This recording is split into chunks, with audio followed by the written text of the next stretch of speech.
Le lion et le rat, d'après la fable de La Fontaine. Un petit rat se promène dans la jungle lorsqu'il aperçoit un lion endormi.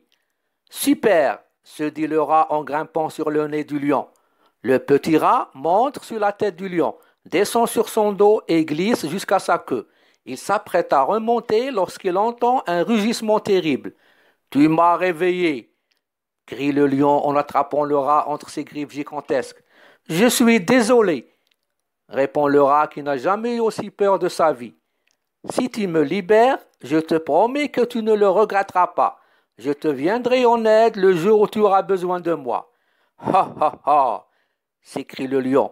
Moi besoin de toi? En quoi une créature minuscule comme toi pourrait aider un animal aussi puissant que moi? Peux-tu m'aider à chasser, à rugir, à être le roi de la jungle? Ha ha ha.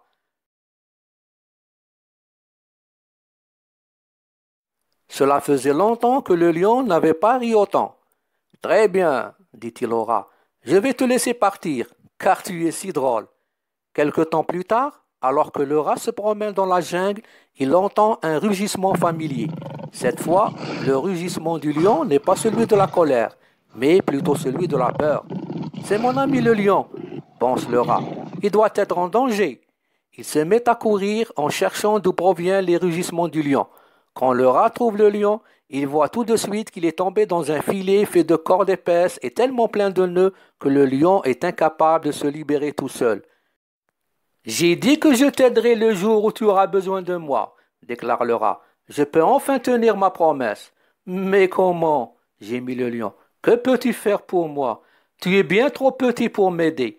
Tu devrais t'en aller avant que quelqu'un ne te tende un piège à toi aussi. Non, je ne pars pas, répond le rat. Je tiens toujours mes promesses. Même quelqu'un de petit peut aider. Tu vas voir. Sur ces paroles, le rat se met au travail. De ses petites dents pointues, il ronge et mordit la corde épaisse. Enfin, crac, la corde se brise. Le lion est libre. Il est si reconnaissant qu'il attrape le rat entre ses griffes. Mais cette fois, c'est pour lui faire un gros câlin.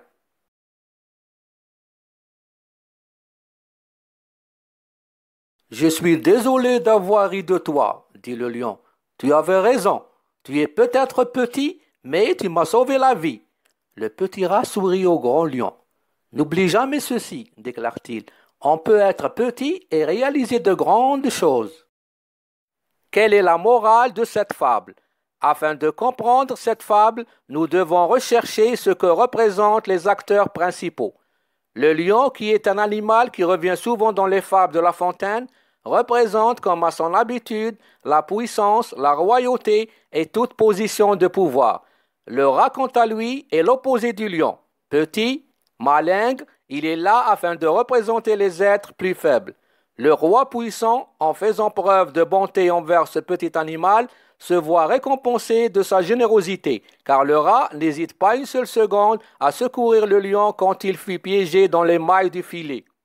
Le faible n'a donc aucun problème à aider le fort, si ce dernier a été généreux avec lui. Dans la situation présente, le roi des animaux, bien que fort et puissant, ne peut s'en sortir seul. Seule la patience et la persévérance du rat viennent à bout du filet.